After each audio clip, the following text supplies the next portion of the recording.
In today's video, we are going to cover chapter 6 of book Rich Dad Poor Dad by Robert T. Kiyosaki. Chapter 6, Work to Learn, Don't Work for Money. Job security meant everything to my educated dad, learning meant everything to my rich dad. A few years ago, I granted an interview with a newspaper in Singapore. The young female reporter was on time. The interview got underway. Immediately, we sat in the lobby of a luxurious hotel, sipping coffee and discussing the purpose of my visit to Singapore. I was to share the platform with Zig Ziglar. He was speaking on motivation, and I was speaking on the secrets of the rich. Someday, I would like to be a best selling author like you, she said. I had seen some of the articles she had written for the paper. I was impressed. She had a tough, clear style of writing. Her articles held a reader's interest. You have a great style, I said in reply. What holds you back from achieving your dream? My work doesn't not seem to go everywhere, he said. She said quickly. Everyone says that my novels are excellent, but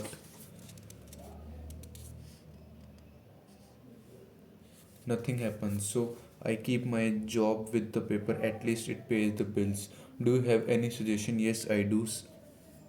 I said brightly. A friend of mine here in Singapore runs a school that trains people to sell. He runs sales training.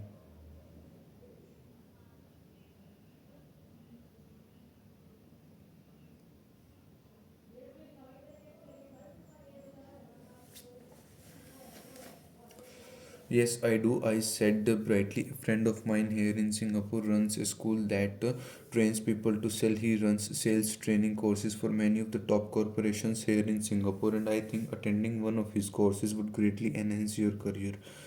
She stiffened. Are you saying I should go to school to learn to sell? I nodded. Are not you serious? Are you? Again I nodded. What is wrong with that? I was now backpedaling. She was offended by something, and now I was wishing I had not said anything. In my attempt to be helpful, I found myself defending my suggestion. The reporter said to me, I have a master's degree in English literature. Why would I go to school to learn to be a salesperson? I am a professional. I went to school to be trained in a profession, so I would not have to be a salesperson. I hate salesperson. All they want is money. So tell me why I should study sales. She was packing her briefcase. The interview was over. On the coffee table sat a copy of an earlier best-selling book I wrote. I picked it up as well as the notes she had jotted down on her legal pad. Do you see this? I said, pointing to her notes. She looked down at her notes. What? She said, confused again. I pointed deliberately to her notes. On her pad, she had written Robert Kiyosaki, best-selling author. It says best selling author, not best writing author, I said quietly. Her eyes widened. I am a terrible writer, I said. You are a great writer. I went to sales school. You have a master's degree, put them together, and you get a best selling author and a best writing author. Anger flared in her eyes. I will never stoop so low as to learn how to sell. People like you have no business writing. I am a professional trained writer, and you are a salesman. It is not fair, she fumed. She put the rest of her notes away and hurried out through the large glass doors into the humid Singapore morning. At least she gave me a fair and favorable write up the next morning. The world is filled with smart, talented, educated, and gifted people. We met them every day. They are all around us. A few days ago, my car was not running well. I pulled into a garage, and the young mechanic had it fixed in just a few minutes. He knew what was wrong by simply listening to engine. I was amazed. I am constantly shocked at how little talented people earn. I have met brilliant, highly educated people who earn less than $20,000 a year. A business consultant who specializes in the medical trade was telling me how many doctors, dentists, and chiropractors struggle financially. All this time, I thought that when they graduate, the dollars would pour in. It was this business consultant who gave me the face. They are all one skill away from their great wealth. What this phrase means is that most people need only to learn and master one more skill, and their income would jump exponentially. I have mentioned before that financial intelligence is a synergy of accounting, investing, marketing, and law. Combine those four technical skills, and making money with money is easier than most people would believe. When it comes to money, the only skill most people know is to hard work. The classic example of a synergy of skills was that young writer for the newspaper. If she diligently learned the skills of sales and marketing, her income would jump dramatically. If I were her, I would take some courses in advertising, copywriting, as well as sales. Then instead of working at the newspaper, I would seek a job at an advertising agency. Even if it were a cut in pay, she would learn how to communicate in shortcuts that are used in successful advertising. She also would spend time learning public relations and important skills. She would learn how to get millions in free publicity. Then at night and on weekends, she could be writing her great novel. When it was finished, she would be better able to sell her books. Then, in short while, she could be best-selling author. When I came out with my first book, If You Want to Be Rich and Happy, Don't Go to School, a publisher suggested I change the title to The Economic of Education. I told the publisher that with a title like that, I would sell two books, one to my family and one to my best friend. The problem is that they would expect it for free. The obnoxious title, If You Want to Be Rich and Happy, Don't Go to School, was chosen because we knew it would get tons of publicity. I am pro education and believe in education reform. If I were not pro education, why I would continue to press for changing our antiquated educational system? So I choose a title that would get me on TV and radio shows. Simply because I was willing to be controversial. Many people thought I was a fruitcake, but the book sold and sold. Fast forward to today, bioeducation is falling. Most teachers lack real world experience. They have not done what they teach. They have not actually experienced what they teach, made mistakes, learned from those mistakes, and applied what they are learned. As they continue to practice and get better and better, schools teach us to read and memorize. I believe that studying is the key to applying what we learn. Kim and I met with our advisors several times a year, and we choose books to read and study together. As the cone of learning on page number 35 illustrations illustrates, discussion and cooperation are great ways to learn. When I graduated from the US Merchant Marine Academy in 1969, my educated dad was happy. Standard Oil of California had hired me for its oil tanker fleet as a third mate. The pay was low compared with my classmates, but it was okay for a first real job after college. My starting pay was about $42,000 a year, including overtime, and I only had to work for 7 months. I had 5 months of vacation. If I had wanted to, I could have taken the run to Vietnam with a subsidiary shipping company and easily doubled my pay instead of taking 5 months of vacation. You want to know a little about a lot was Rich Dad's suggestion. I had a great career ahead of me, yet I resigned after 6 months with the company and joined Marine Corps to learn how to fly. My educated dad was devastated. Rich Dad congratulated me. In school and in the workplace, the popular opinion is the idea of specialization, that is, in order to make more money or get promoted, you need to specialize. That is why medical doctor immediately begin to seek specialties such as orthopedics or pediatrics. The same is true for accountants, architects, lawyers, pilots, and others. My educated dad believed in the same dogma. That is why he was thrilled when he eventually achieved his doctorate. He often admitted that schools reward people who study more and more about less and less. Rich Dad encouraged me to do exactly the opposite. You want to know a little about a lot was his suggestion. That is why for years I worked in different areas of his companies. For a while, I worked in his accounting department, although I would probably never have been an accountant. He wanted me to learn via osmosis. Rich Dad knew I would pick up jargon and sense what is important and what is not. I also worked as a busboy and construction worker as well as in sales, reservation, and marketing. He was grooming Mike and me. That is why he insisted we sit in on the meetings with his bankers, lawyers, accountants, and brokers. He wanted us to know a little about every aspect of his empire. When I quit my high paying job with Standard Oil, my educated dad had a heart to heart talk with me. He was bewildered. He could not understand my decision to resign from a career that offered high pay, great benefits, lots of time off, and opportunity for promotion. When he asked me one evening, "Why did you quit?" I could not explain it to him, though I tried hard. My logic did not fit his logic. The big problem was that my logic was my rich dad's logic. Job security meant everything to my rich dad. Learning meant everything to my rich dad. Job security meant everything to my educated dad. Learning meant everything to my rich dad. Educated dad thought I went to school to learn to be a ship's officer. Rich dad knew that I went to school to study international trade. So, as a student, I made cargo runs, navigate large freighters, oil tankers, and passenger ships to the Far East and South Pacific. Rich dad emphasized that I should stay in the Pacific instead of taking ships to Europe because he knew that the emerging nations were in Asia, not Europe. While most of my classmates, including Mike, were partying at their fraternity houses, I was studying trade, people, business style, and cultures in Japan, Taiwan, Thailand, Singapore, Hong Kong, Vietnam, Korea, Tahiti, Samoa, and the Philippines. I was partying also, but it was not in any frat house. I grew up rapidly. Educated dad just could not understand why I decided to quit and join the Marine Corps. I told him I wanted to learn to fly, but really I want to learn to lead troops. Rich dad explained to me that the hardest part of running a company is managing people. He had spent 3 years in the army. My educated dad was draft exempt. Rich dad valued learning to lead men in dangerous situations. Leadership is what you need to learn next, he said. If you are not a good leader, you will get shot in the back just like they do in the business. Returning from Vietnam in 1973, I resigned my commission even though I loved flying.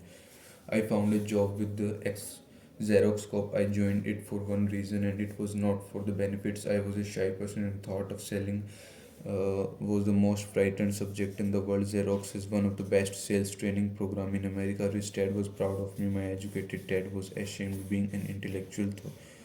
He thought that salespeople were below him. I worked with Xerox for 4 years until I overcame my fear of knocking on doors and being rejected. Once I could consistently be on the top five in sales, I again resigned and moved on, leaving behind another great career with an excellent company. In 1977, I formed my first company. Rich dad had groomed Mike and me to take over companies, so I now had to learn to form them and put them together. My first product, the nylon and Velcro wallet, was manufactured in Far East and shipped to a warehouse in New York near where I had gone to school. My formal education was completed and it was time to test my wings. If I failed, I would go broke. Rich dad thought it was best to go broke before 30. You still have time to recover, was his advice. On the eve of my 30th birthday, my first shipment left Korea for New York. Job is an acronym for just over broke.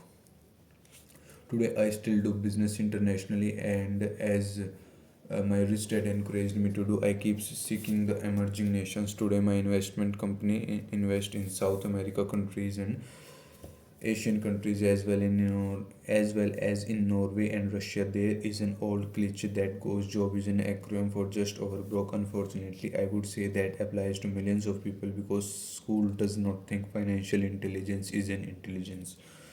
Most workers live with their means, they work and pay the bills. There is another horrible management theory that goes workers would work hard enough to not be fired and owners pay just enough so that workers won't quit. And if you look at pay scales of most companies, again, I would say there is a degree of truth to that statement. The net result is that most workers never get ahead. They do never what they have been taught to do. Get a secure job. Most workers focus on working for pay and benefits them that reward them in the short run but are often destroyed in the long run. Instead, I recommend to young people to seek world work for what they will learn more than what they will earn. Look down the road at what skills they want to acquire before chasing a specific profession and getting trapped in the rat race. Who are your teachers? One lesson from this chat that has become crystal clear over the past 25 years is the importance of choosing teachers who have actually done what you want to do. Once people are trapped in lifelong process of bill paying, they become uh, like those little hamsters running around in those metal ways. Their little furry legs are spinning furiously.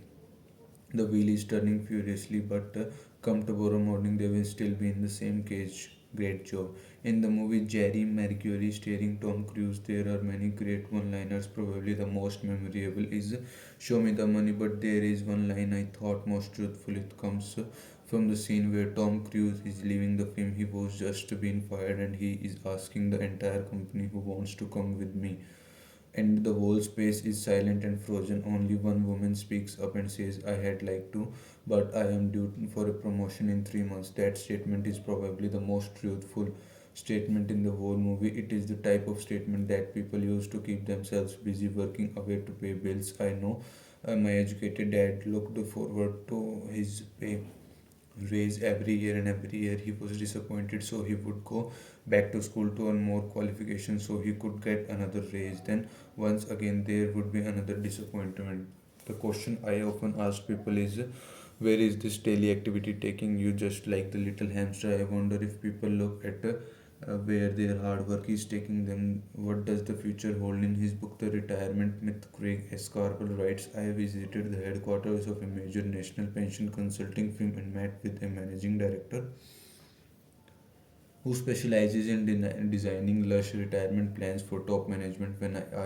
When I asked her what people you who don't have corner offices will be able to expect in the way of pension income, she said with a confident smile, "The silver bullet." What I asked is the silver bullet. She struggled and said, "If baby booms discover they don't have enough money to live on what they are older, they can always blow their brains out." Carpel goes on to explain the difference between the old defined benefit retirement plans and the new 401k plans that are riser. It is not a pretty picture for many people working today. That is not just for retirement, add medical fee and long term nursing home care, and picture is frightening.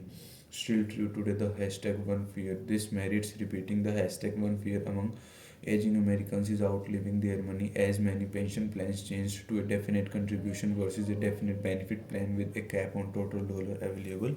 It changed the rules for how people plan for retirement and continues to stress to government assistance programs and entitlements.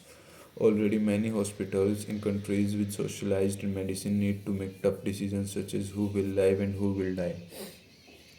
They took those decisions purely on how much money they have and how old the patients are. If the patient is old, they often will give the medical care to someone younger. The older poor patient gets put to the back of the line. Just as the rich can afford better education, the rich will be able to keep themselves alive while those who have little wealth will die.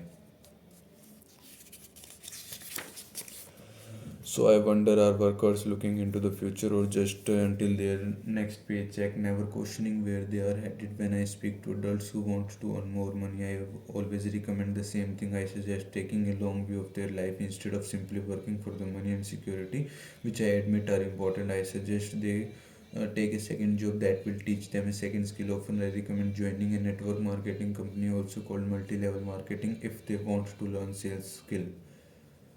Some of these companies have excellent training programs that help people get over their failure of fear and rejection. Fear of failure and rejection, which are the main reasons people are unsuccessful. Education is more valuable than money in the long run.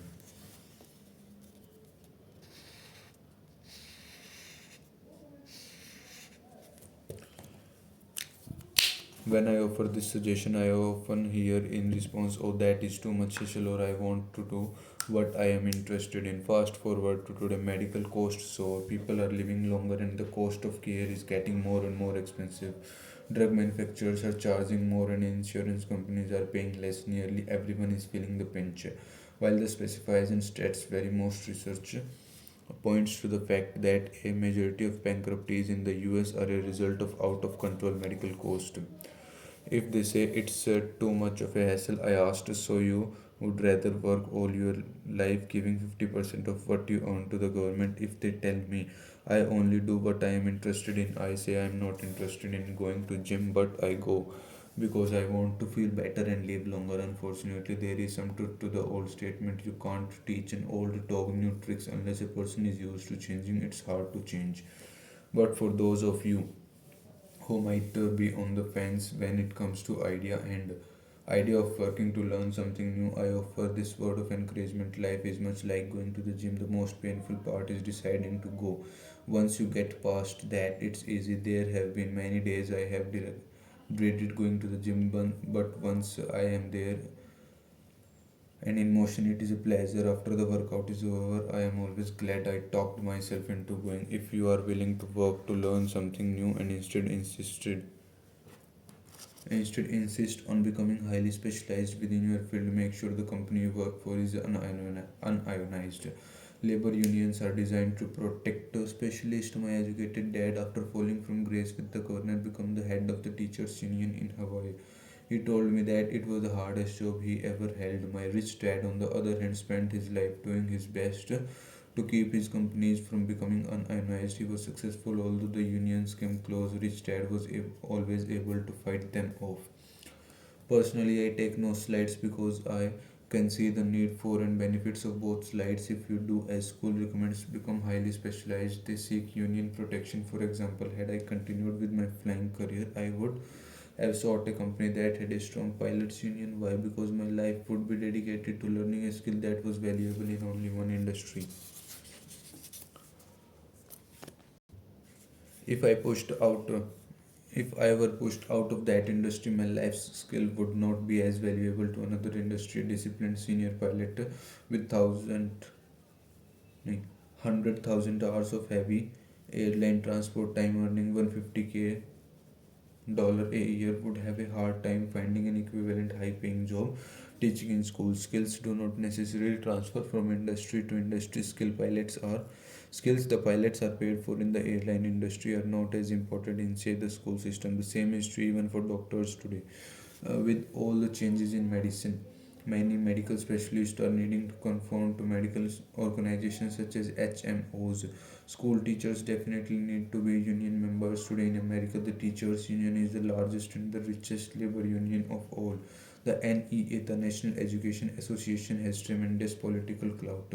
Teachers need the protection of their union because their skills are also of limited value of an industry outside of education. So the rule of thumb is highly specialized in unionized is the smart thing to do. When I ask the class I teach how many of you can cook a better hamburger than McDonald's, almost all of the students raised their hand. I then asked, so if you most of you can cook a better hamburger, how come McDonald's make more money than you? The answer is obvious. McDonald's is excellent at business system. The reason so many talented people are poor is because they focus on building a better hamburger and know little to nothing about business system. A friend of mine in Hawaii is a great artist.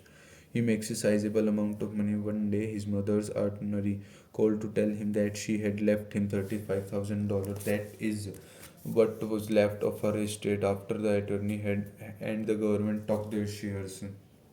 Immediately, he saw an opportunity to increase his business by using some of this money to advertise.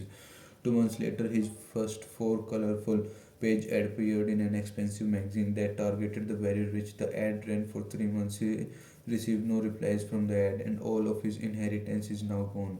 He now wants to sue the magazine for misrepresentation. Still true today. Systems is equal to IT. In today's world, systems are IT. Your intelligent internet technology. How well are you using all of today's tools?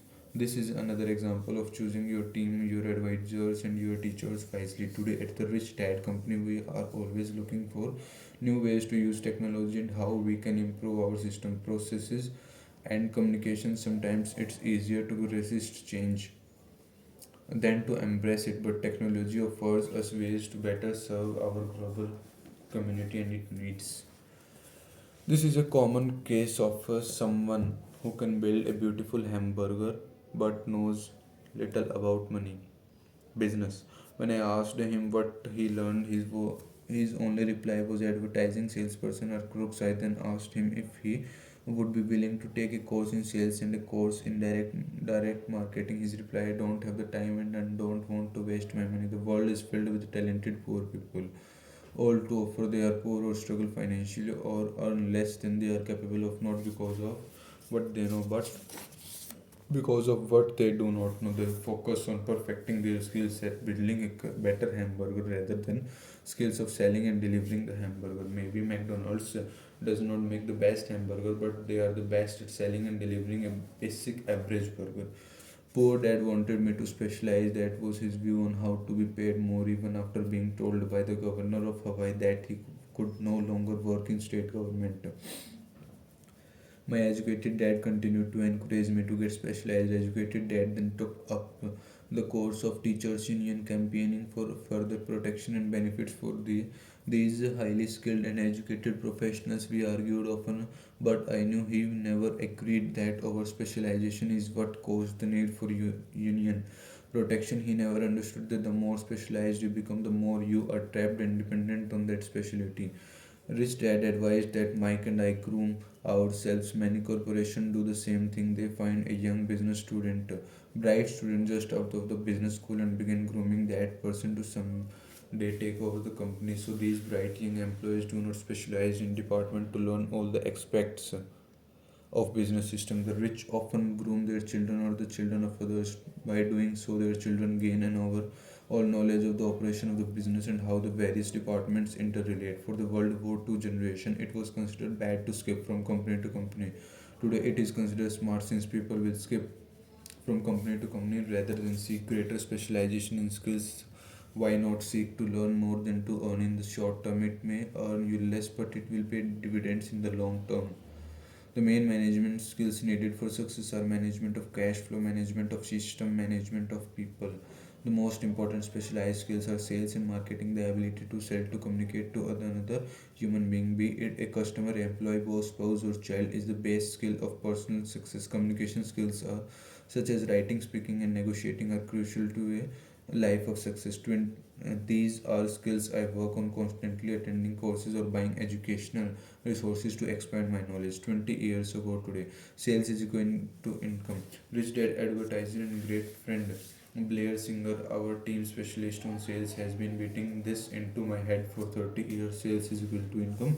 Your ability to sell, to communicate, and position your strengths directly impact your success. As I mentioned, my educated dad worked harder and harder. The more competent he also become more trapped the more specialized he got. Although his salary went up, his choices diminished soon after he was locked out of the government work.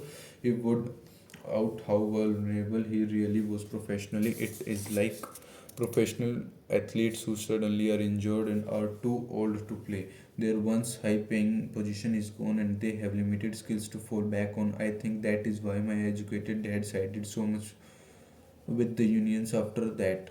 He realized how much a union would have benefited him. Rich Dad encouraged Mike and me to know a little about a lot. He encouraged us to work with people smarter than we were and to bring smart people together to work as a team. Today it would be called a synergy of professional specialists. Today I meet ex-school teachers earning hundreds of thousands of dollars a year. They earn that much because they have specialized skills in their field as well as other skills they can teach as well as they can sell and market. I know of no other skill to be more important than selling and marketing. The skills of selling and marketing are difficult for most people primarily due to their fear of rejection. The better you are at communicating, negotiating, and handling your fear of rejection, the easier life is. Just as I advised that newspaper writer who wanted to be a best selling author, I advised anyone else today. Being technically specialized has its strength as well as its weakness. I have friends who are genius but they cannot communicate effectively with other human beings, and as a result their earnings are pitiful. I advise them to just spend a year learning to sell. Even if they earn nothing, their communication skills will improve, and that is priceless.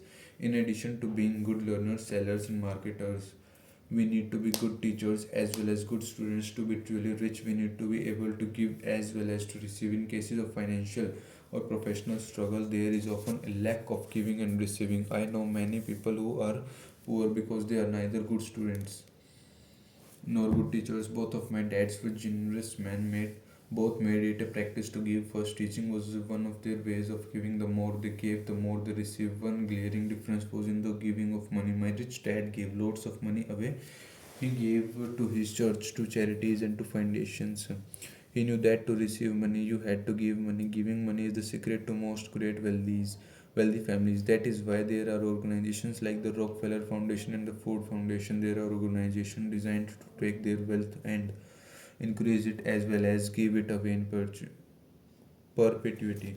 25 years later, the winds of change related to education and educational system continue to blow with new blood in Washington, new momentum related to school choice and students gravitating to and even demanding teachers with real world experience. I have always believed that for things to change first I must change today. Many people are choosing to change and advocate for change in an antiquated obsolete system. Advocacy among parents is rising. The real winners will be the kids who may finally learn about money in school. My educated dad always said, when I have extra money I will give it. The problem was that there was never any extra, so he worked harder to draw more money rather than focus on most important law of money: give and you shall receive. Instead, he believed in receive and then you give. In conclusion, I became both that. One part of me is a hardcore capitalist who love the game of making money. The other part is a socially responsible teacher who is deeply concerned with this ever widening gap between the haves and have not. I personally hold the Akai educational system primarily responsible for this growing gap. Study session chapter 6 lesson 6 was work to learn, don't work for money. Chapter summary: Robert was interviewed a few years ago in Singapore by a journalist who, over the course of their conversation, revealed that she wanted to become a best selling author like him. But her novels, which everyone said were excellent, never went anywhere. Robert suggested that she take a course in sales training. That offended the reporter, who said she had a master's in English literature and didn't see how learning to sell would help her. In fact, she hated salesperson. When Robert pointed out that he is a best-selling author, not a best-writing author, and she replied she would never stoop as low as to learn to sell, and left the interview. There are talented people or all around us who struggle financially, just like that reporter. In other words of one business consultant, they are one skill away from greatness. What that means is that too many of us specialize. If we could learn and master just one more skill, our income would jump exponentially. When it comes to money, the only skill most people know is to work hard.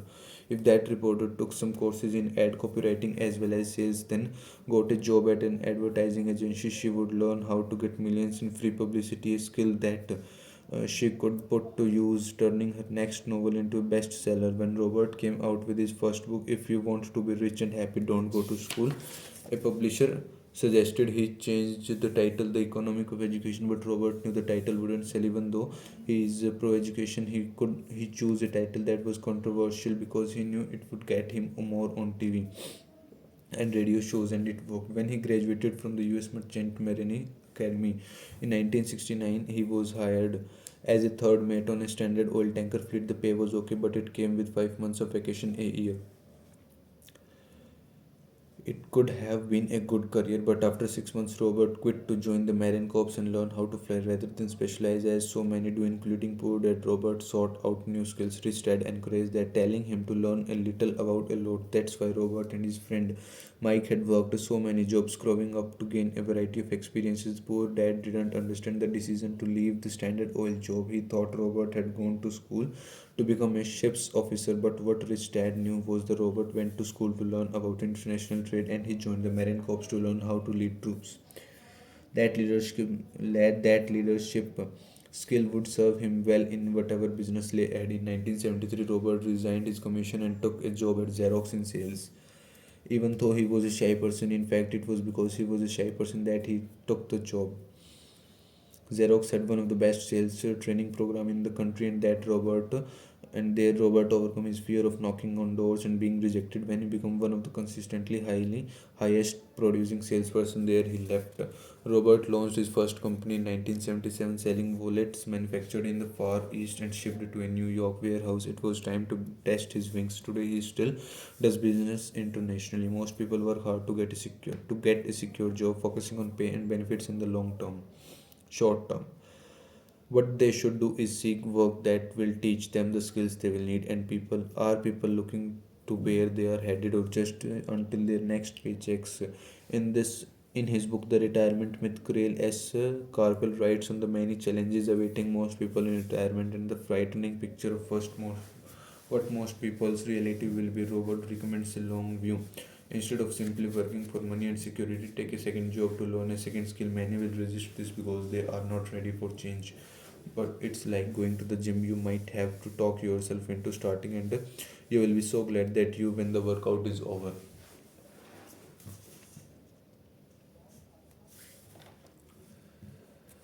If you are unwilling to work to learn something new and instead insist on becoming highly specialized within your field, make sure the company you work for is unanalyzed. Your specialized skills may be useless outside your field otherwise. Robert asked his students how many of them can make a better hamburger than McDonald's. Most raised their hands, but the reason McDonald's is making millions and they are not is because McDonald's is excellent as business system.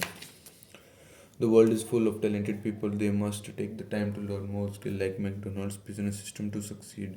Poor dad wanted Robert to become specialized even though that didn't work out well in his own life. He never understood that the more specialized you become, the more you are trapped and dependent on that specialty. Rich dad, on the other hand, encouraged Mike and Robert to groom themselves and learn about a lot of different areas of business for the World War II.